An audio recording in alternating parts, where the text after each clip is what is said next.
Hello and welcome to Mandibil.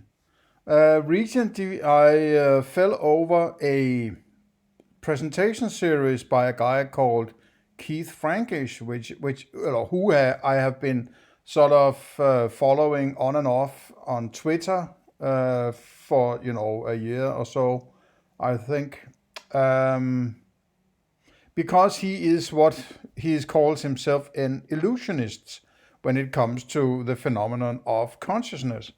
And I must admit, as hard as I find it to, wrap my head around panpsychism, which I sort of can understand where that is going, right? And sort of the underlying idea of why that could be sort of considered an explanation of how consciousness becomes consciousness. I must admit that illusionism is something that I haven't even attempted understanding what the hell is going on, right? Because it seems like it accepts most of materialism and the idea of consciousness and all the sort of everyday things, but it's apparently all an illusion of some kind. And I am having a hard time understanding how you can argue using your consciousness to argue that consciousness is an illusion. It's just, it's on a level that I sort of kind of follow, and that's sort of maybe what intrigues me a bit. And I've been trying to understand what the hell he is talking about, and on his Twitter page, I have a Twitter feed. I have asked the questions now and then, but he seems to completely ignore my questions. Though I find my questions to be decently, intelligent and rigidly seen from a philosophical standpoint. And but then I fell over this course series, which is actually extremely long. It's 10 hours. And I haven't listened to it before. I just, the other day, by some coincidence, fell over this series. And since I'm very interested in metaphysics, I want to get metaphysics right.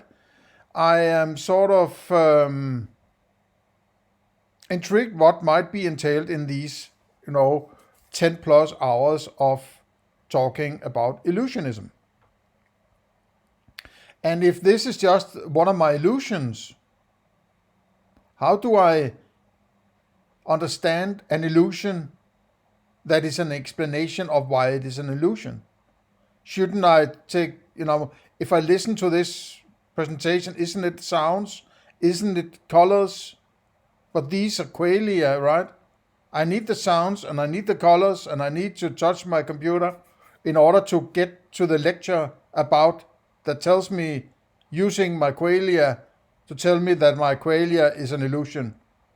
It just seems like it's a begging the question, circular kind of weird argument to me, right? So, but I am certainly not even attempting to calling myself knowledgeable about illusionism. So it's sort of it's not panpsychism. It's not materialist, though it seems to support materialism. It's not idealist, though it talks about that's. It's just like I can't follow it, right? And sort of that's why I want to deconstruct this, because I don't just want to listen to it casually, but I really want to get under the skin of this kind of thinking. And what better way to do it than deconstruct it, right? Just as I've done with some books and videos by Stefan Molyneux and a course presentation from Bernardo Castro, and now sort of a lecture series from Keith Frankish. So I wanted to sort of have just to set myself into to the mindset sort of. There's a Wikipedia page telling a bit about Keith Frankish, and it says he is a British philosopher specializing in philosophy of mind, philosophy of psychology, and philosophy of cognitive science. He's an honorary reader at the University of Sheffield. And he's in the Open University in Crete. He's known for his illusionist stance in a theory of consciousness. He holds that the conscious mind is a virtual system, a trick of the biological mind. In other words, phenomenality is an introspective illusion. This position is in opposition to dualist theories, reductive realist theories, and panpsychism. So it's not dualist. So it's not a representation of anything. The experience, the conscious experience, and the experience itself is not the thing. It's just an illusion without purpose. Or it's just like it's hard to follow, right? And it may be due to me not having a clear idea what these sort of. I understand reductive realist is like going deeper and deeper into atomic particles, sort of, which is a reduction to reduce to some lowest level, possibly, right? And it's in opposition also to panpsychism. So this is might find some.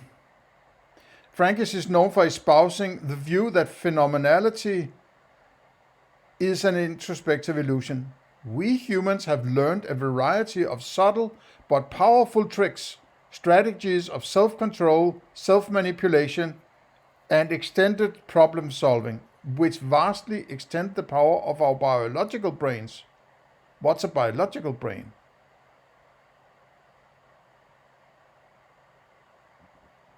And give us the sense of having a unified, phenomenally conscious mind, self, or soul.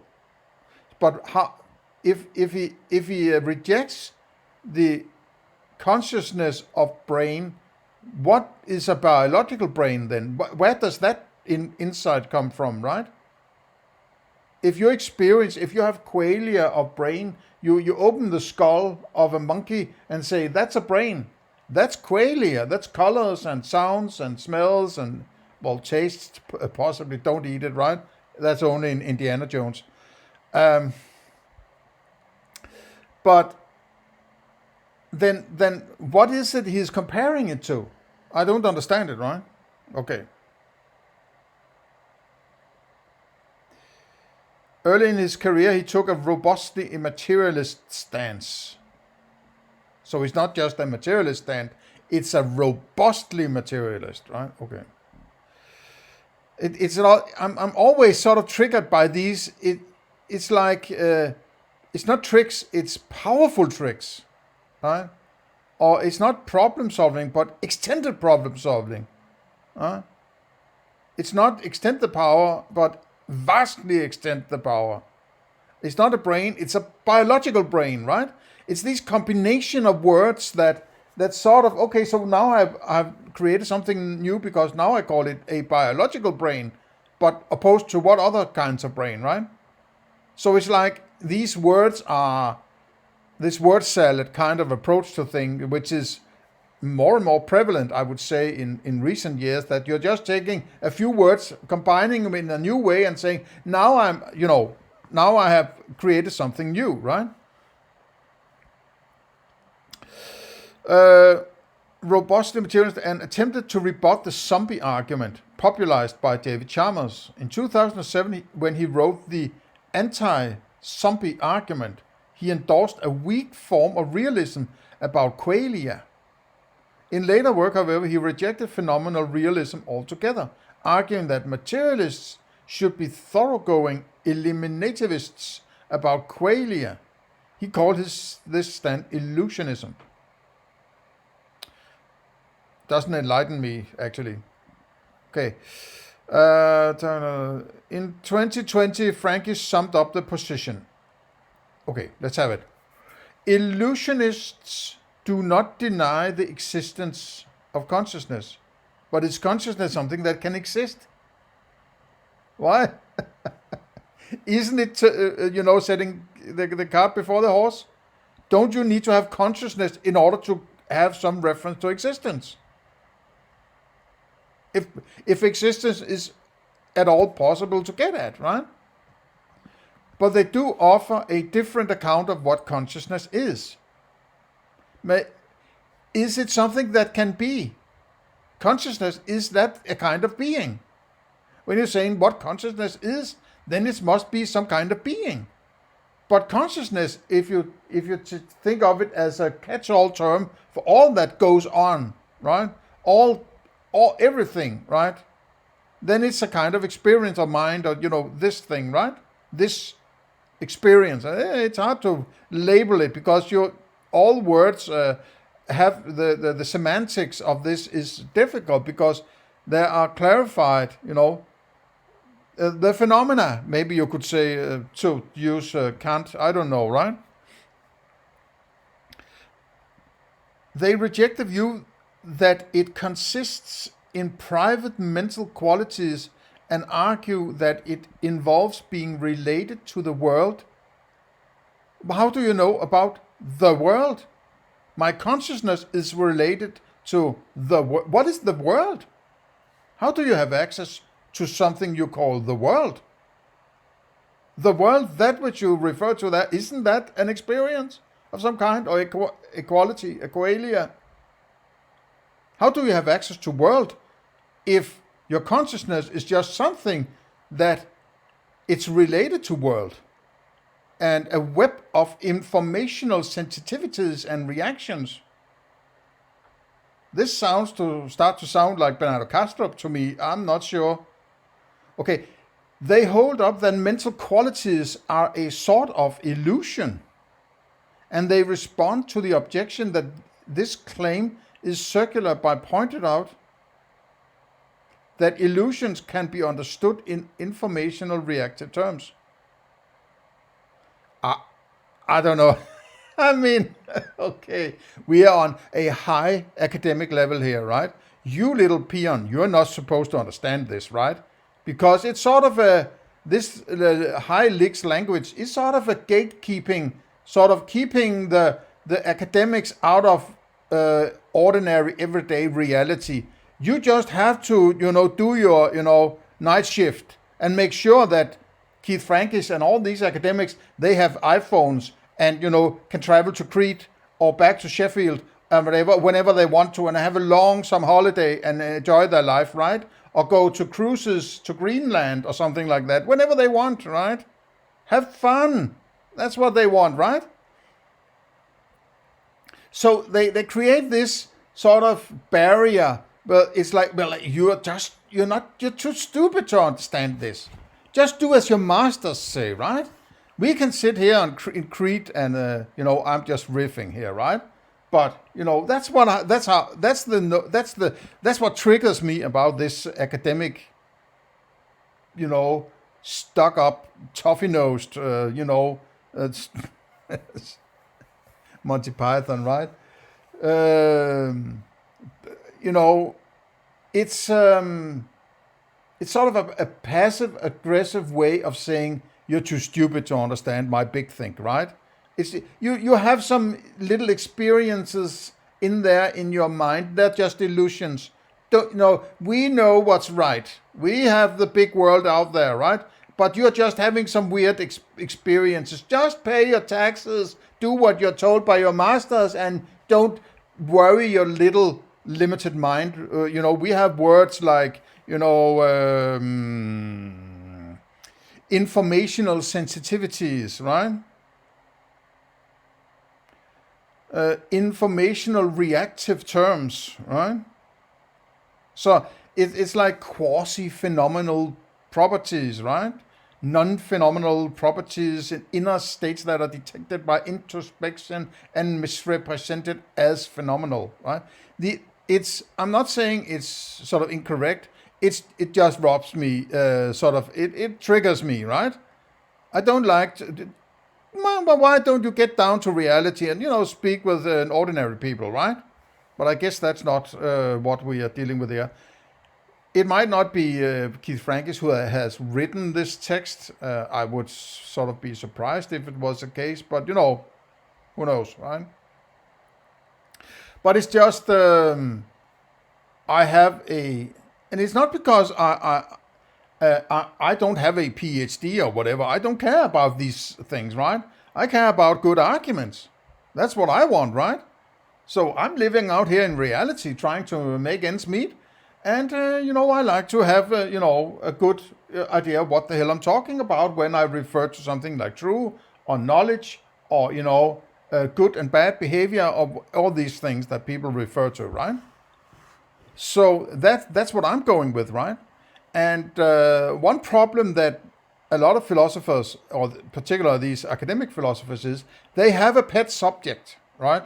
They all have a pet subject which they spend 98% of their time digging into, right? And then leaving all other aspects of philosophy off the table, right? And then they might, you know, occasionally, when asked or, you know, punked to give a response, spout some, you know, preconceived idea about morality or knowledge or truth or all these things, right? If you're talking about metaphysicians or metaphysical, you know, consciousness and these kinds of philosophers, right? They have just dug themselves down into this rabbit hole of this particular subject, leaving everything else alone, right? And that's a problem, in my opinion, because a philosophy is everything that you can philosophize about, right? And to be honest, I would like that every person in the world was doing this kind of philosophy, right? With all aspects from the deepest level of metaphysics all the way to applying a moral principle. But what these kinds of academics is sort of putting forth is, well, you can dig yourself into a corner of philosophy of mind or consciousness and stay there for, you know, all your life and do academic work or whatever it is they're doing. And then, you know, talk with 6 or 7 other different fractions within that particular philosophy, right? And stay there all their life and not doing sort of, you know, talk about what does it mean that something is objective or what does it mean that, you know, something is true or what is knowledge and, you know, ethics and how do you get to a moral principle and these things. They're just leaving that alone. It's like a car manufacturer who only makes wheels, in my opinion, right? And they make these fancy wheels that they think are great, but they don't really know whether or not these wheels are going to fit into anything that you could call a car, right? So if you're a car manufacturer, you have to go from the basics of creating a car all the way to driving the car out on the road or wherever it's supposed to be driven. So I don't have too much patience with these what's it called? Academic philosophers who have sort of found themselves a little cage where they can sit and, you know, have a lucrative and, you know, carefree life, just, you know, talking about their, you know, ideas about their particular little subject in philosophy. So, okay, that's just my rant, right? As I said, this is a very, very long course, and it's a subject that I mean, I have my ideas about metaphysics, but I have no idea really what is covered in this. So I'm also fumbling in the blind, so to say, here, right? And let's just see how it goes and how far. It might be that it's simply too complicated for me to get into, and then I'll just leave it alone. It might also be too long-winded. I mean, can you really spend 10 hours talking about this subject? I guess you can. So I'm just like, okay, let's see where it goes. Let's start with lecture 1, the illusionist option, and take it from there. Then in the next lecture, we will look at I have to rewind a bit, again. I guess.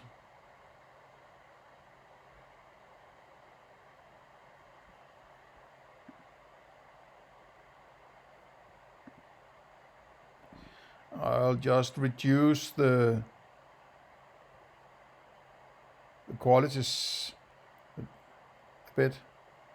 I don't know whether or not it's necessary for it to be very sharp, but let's see. Okay, now I'll begin by describing the plan of the lectures. This is the first lecture, and this will be an introductory one. I will introduce the problem of phenomenal consciousness and sketch the illusionist response to it. I won't be arguing for illusionism here. I'll just be trying to outline what the position is. Then in the next lecture, we will look at the case against qualia. I'll explain in this.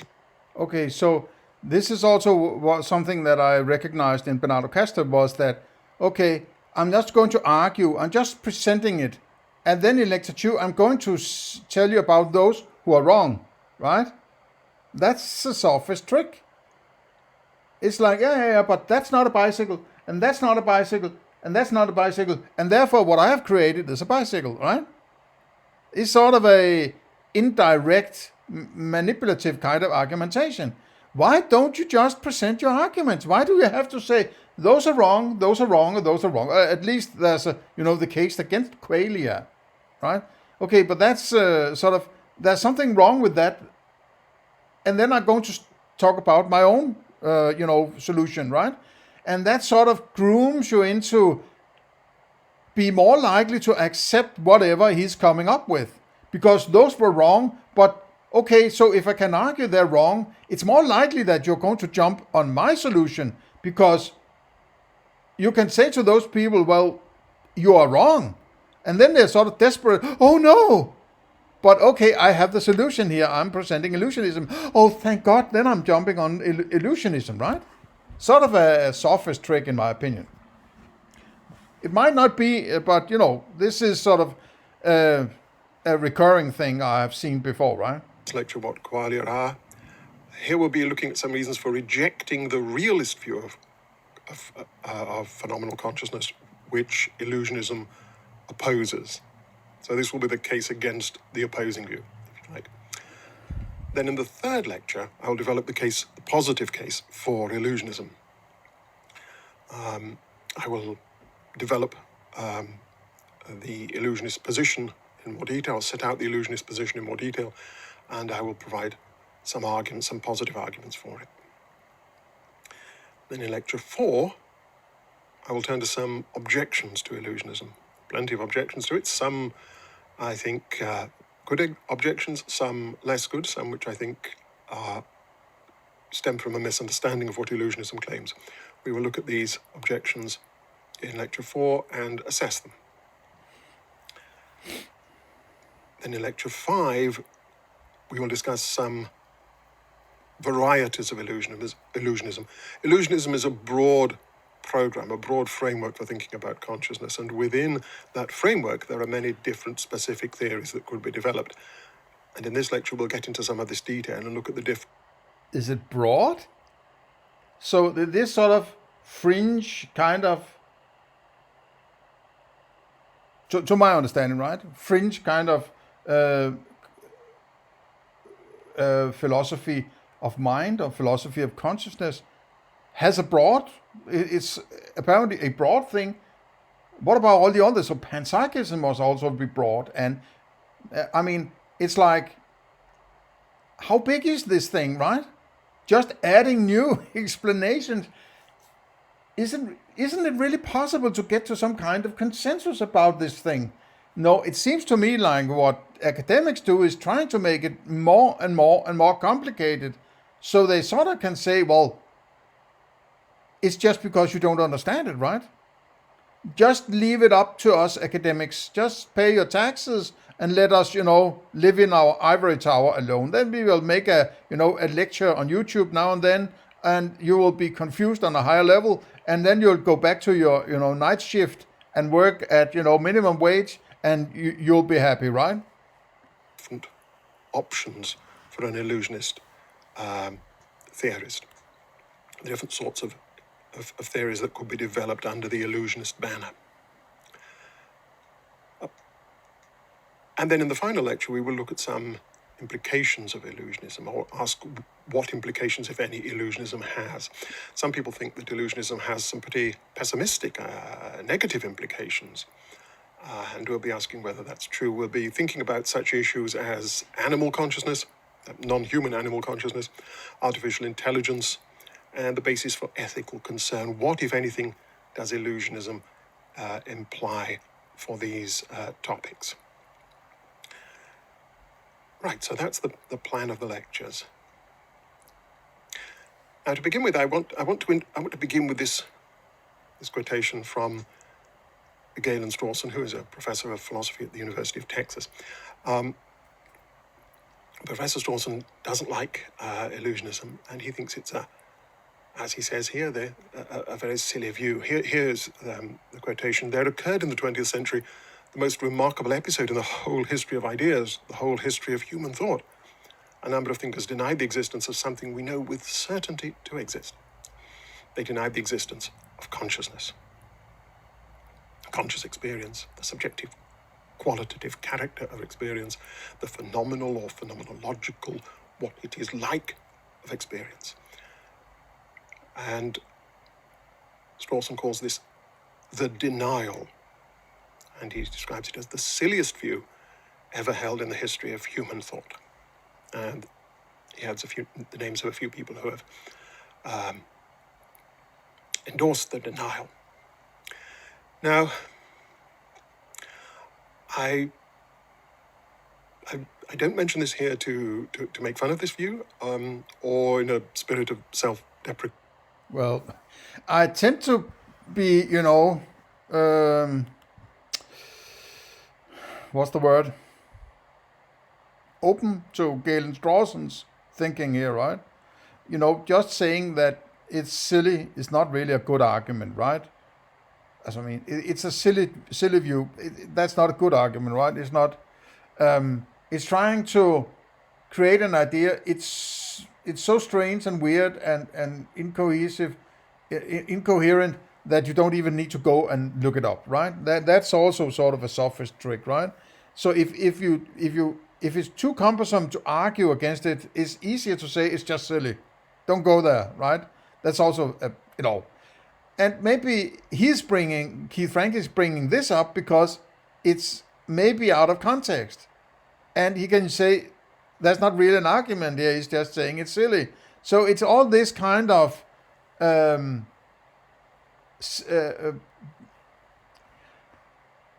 so this academic polemic BS, to be quite honest, to be quite Frankish, right?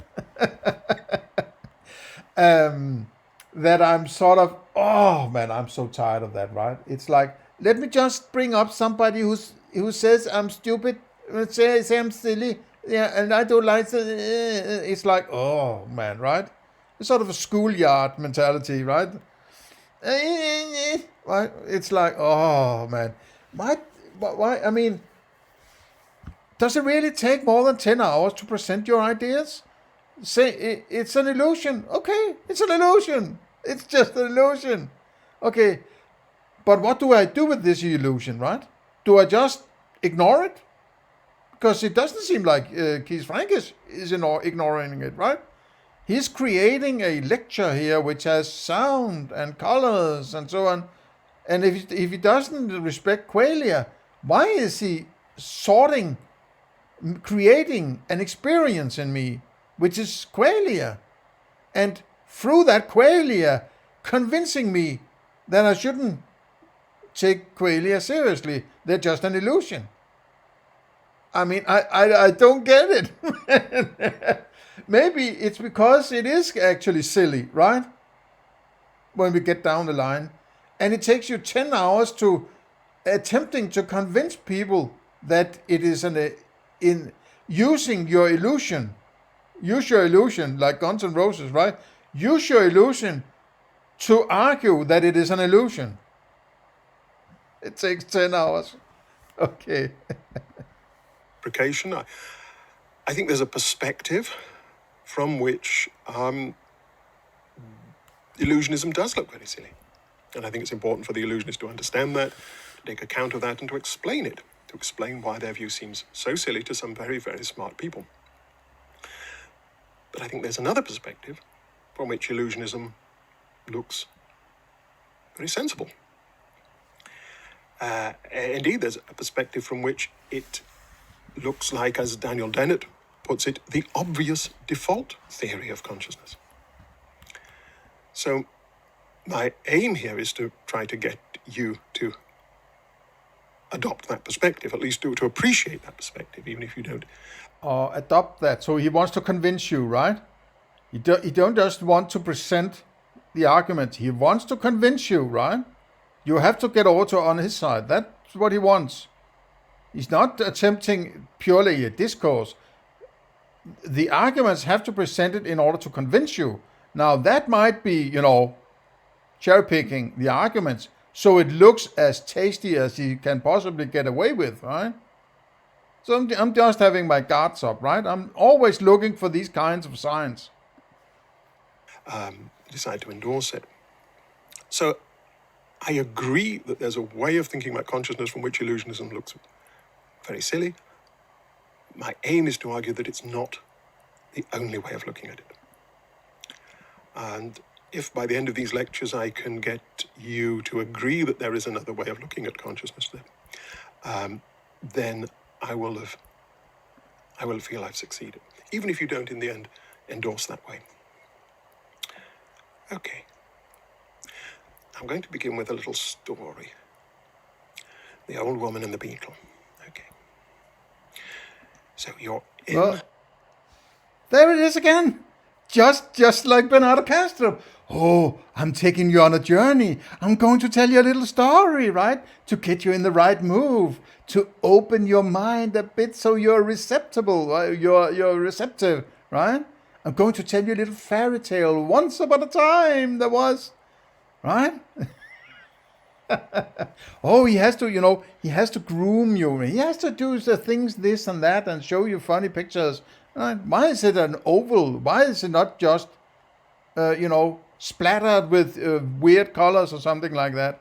Why is it presented in this way? Because this kind of qualia represents something that ignites a concept in my mind, which is a woman and a glass, and, is it a camera or a purse, whatever it is, a box, small box, and, these French, what's they called on Windows, right? He's presenting it because he understands that they're going to those qualia are going to ignite particular concepts in my mind, right? So isn't he manipulating my mind? Should I still say, well, those qualia, they don't mind. So why are you giving me qualia then, right? And it's just contradictory. It's self-refuting in a way, right? It's like you're doing something that is opposite to your core ideas, in my opinion, right? I just don't get it. Maybe I do get it, but, let's see. You're visiting a country you've never been to before, and you're in a busy city in this country. You're in the market. What is a country? What is a country?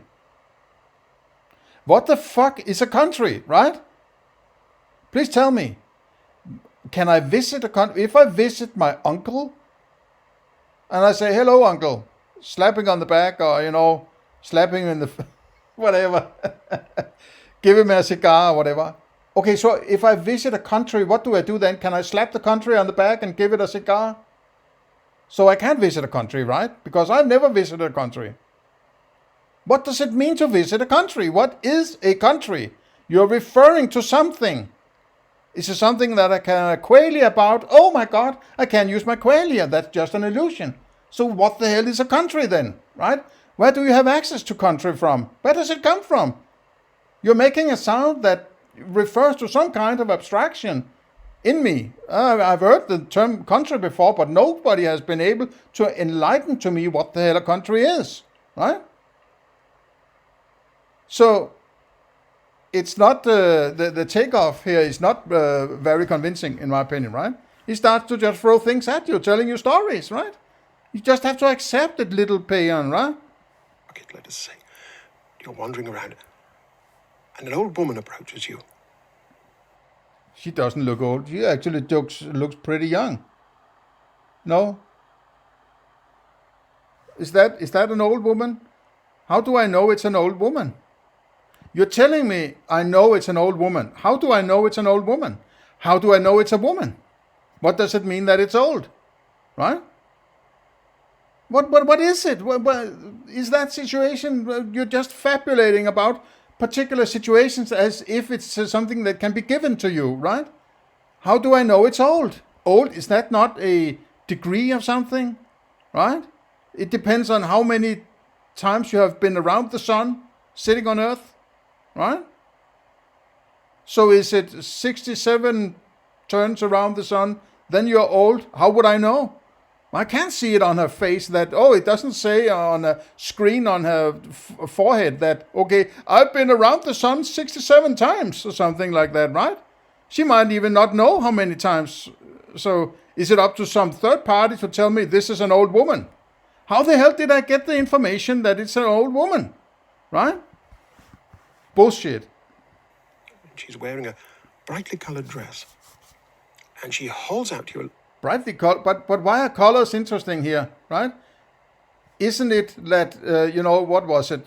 Qualia, about Qualia here. There was an interesting reference here to Qualia. I need to find that again, so hang on.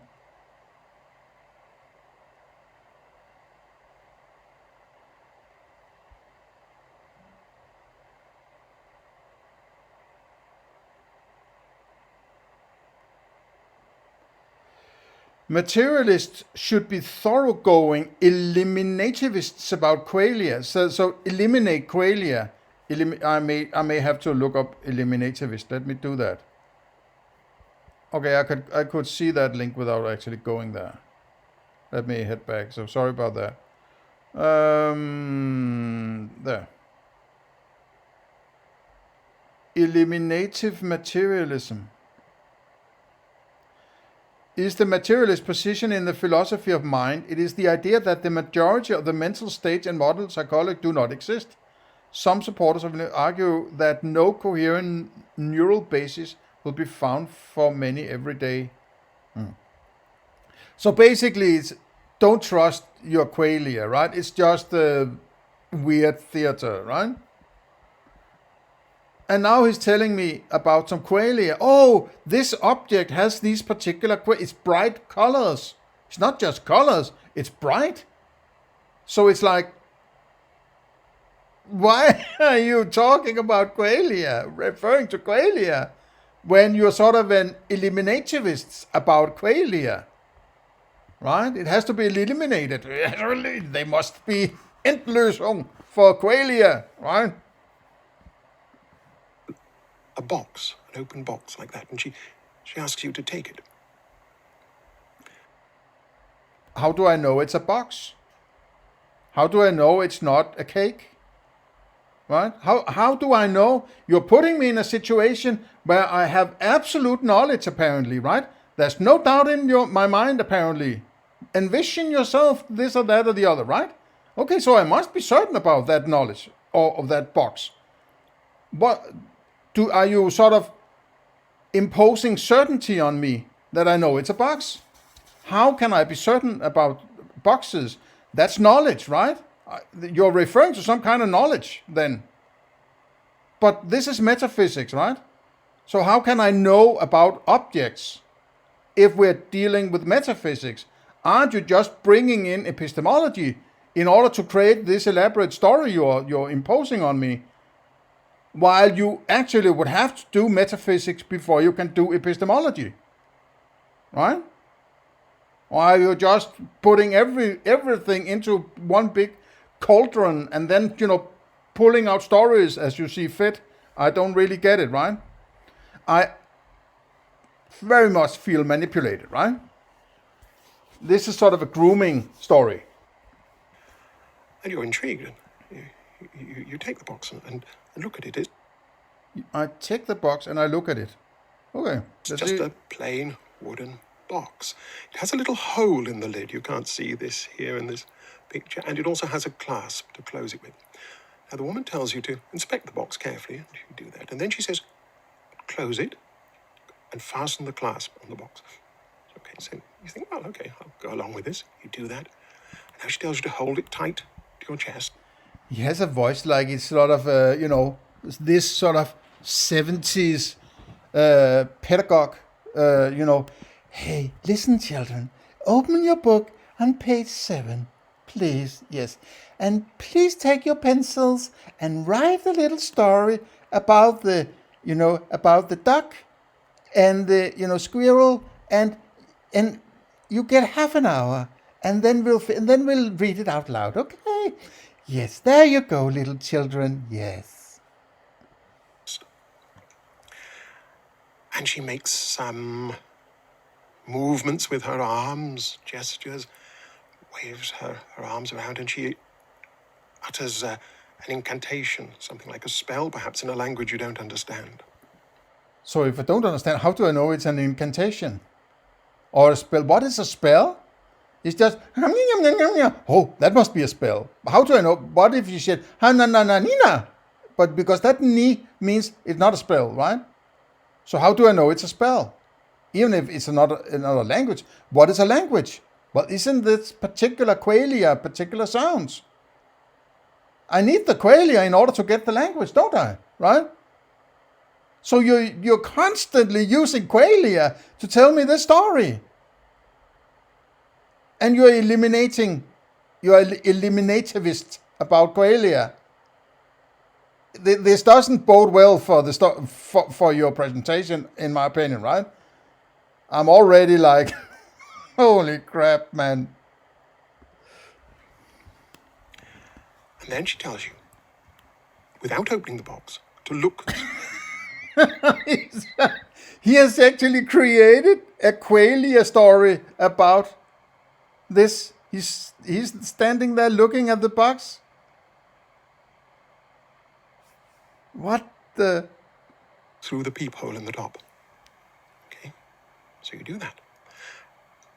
And my goodness, there inside the box you see a huge, brilliantly colored beetle. Brilliant, but why is it important that it's... it's brilliantly colored. Well, why is that important? If you're an eliminativist about qualia, shouldn't you say, yeah, the beetle has colors, but that doesn't matter, right? The colors of the beetles, no, it's brightly colored. Oh, why is it important to talk about qualia if you're an eliminativist about qualia? I don't get it, right? What's wrong with this guy, man? Nothing like that. It's beautiful, shining, iridescent, multicolored. You're amazed. How did that get in there? How did the beetle get in there? But is that amazed? But don't I need some qualia that you're presenting here to understand that you're amazed? This is amazement, apparently, right? How do I know? How do I know that you're amazed? Aren't you just pretending to be amazed? Are there connections between mental state called amazement and then some kind of expression on that face of yours? Right? Aren't you attempting to use my qualia, my understanding of your face, using colors and shapes, in order to figure out that you have a certain emotional state called amazement? Right? Aren't you attempting to throw that in my face using this story? I need my qualia in order to get to your amazement, right? Now the woman tells you to hold the box again tightly to your chest, and she again repeats the movements and the incantation. And then she tells you to open the clasp and look inside the box. And you do, and the box is completely empty. There's nothing there.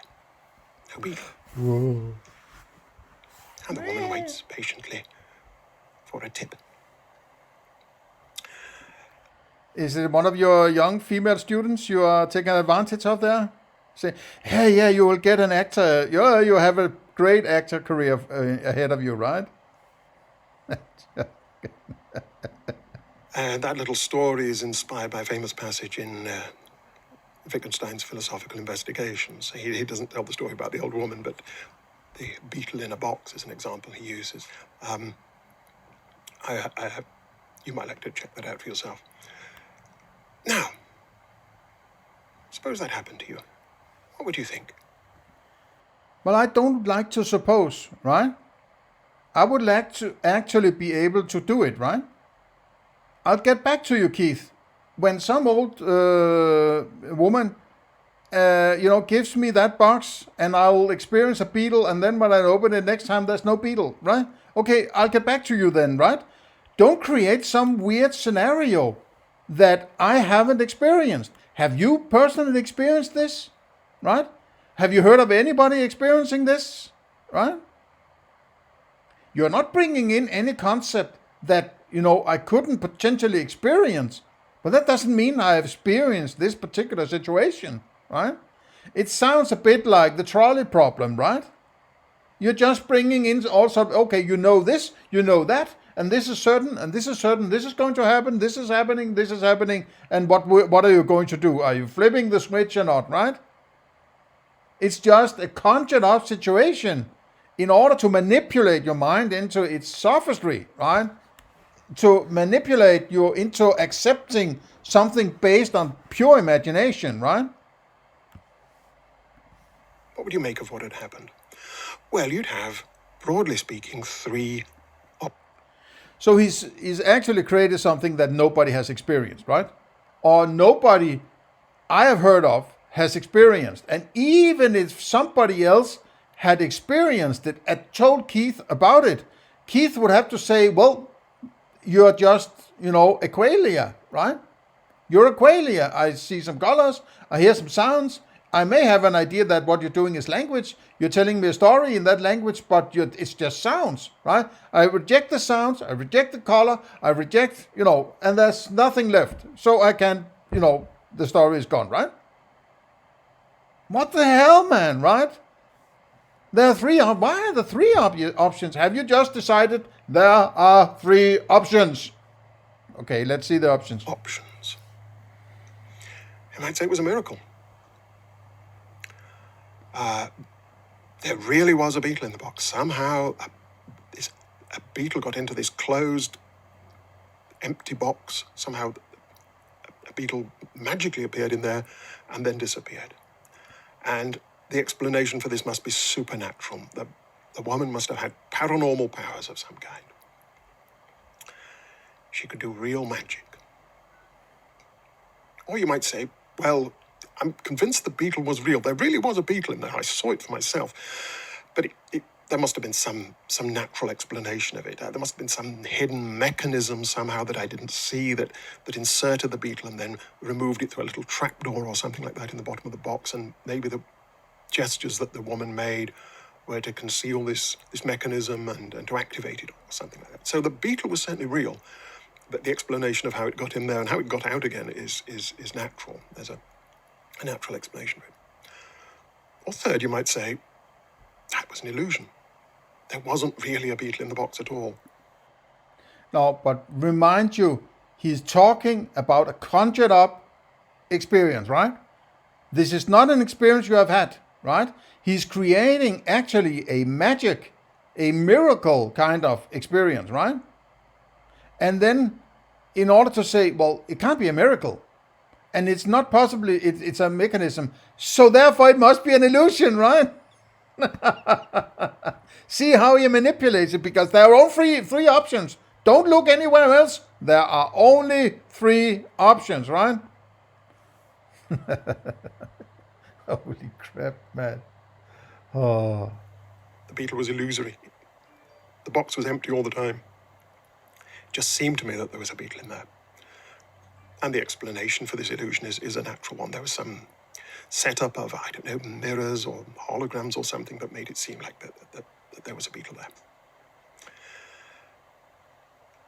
And the first two options here are what we may call realist options. They're beetle realist options. Okay, so the view that... Yeah, but I want to remind you again, listener, that he is basing this on an conjured up experience, right? He's presenting something that he has manipulated into your understanding. You can envision yourself, and he has presented these oval photographs to make sure that you he impresses this as if it could be something that you could experience, right? If you experienced it, yes, okay, but let me wait and make the judgment until I actually experience this situation, right? Until then, I'll go ahead with my day and sit here with my computer and drink my coffee and so on, right? These weird stories can't be a foundation for arguments about metaphysics, in my opinion. It's stupid, right? It's manipulative. And it's also sort of talking down to you, okay, I have to create something that the little people can understand, right? It's sort of patronizing. What's the word? Is patronizing, right? I don't like this at all. It's really, really sort of, oh, right? On those two options, you agree that there really was a beetle in the box. The third option is an illusionist option. It says, no, there wasn't a beetle in the box. There just seemed to be one. And the first option is what we might call a radical option, in that it involves going beyond the kinds of explanations that we're accustomed to, particularly in science. It involves positing new supernatural powers or forces or entities or something of that sort. It involves radical revision of the ordinary scientific picture of the world. Whereas the other two options are conservative. They say that the explanation was natural, that it could be that what happened could be explained in ordinary scientific terms.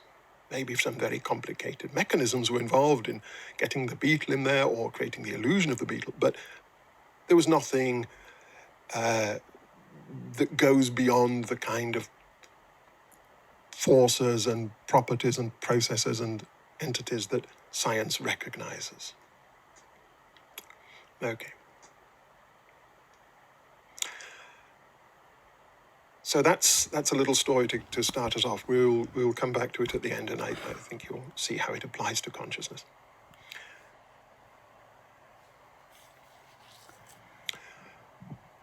Okay, well, let's move on to... I think I'll stop here because we are approaching the 1 hour mark.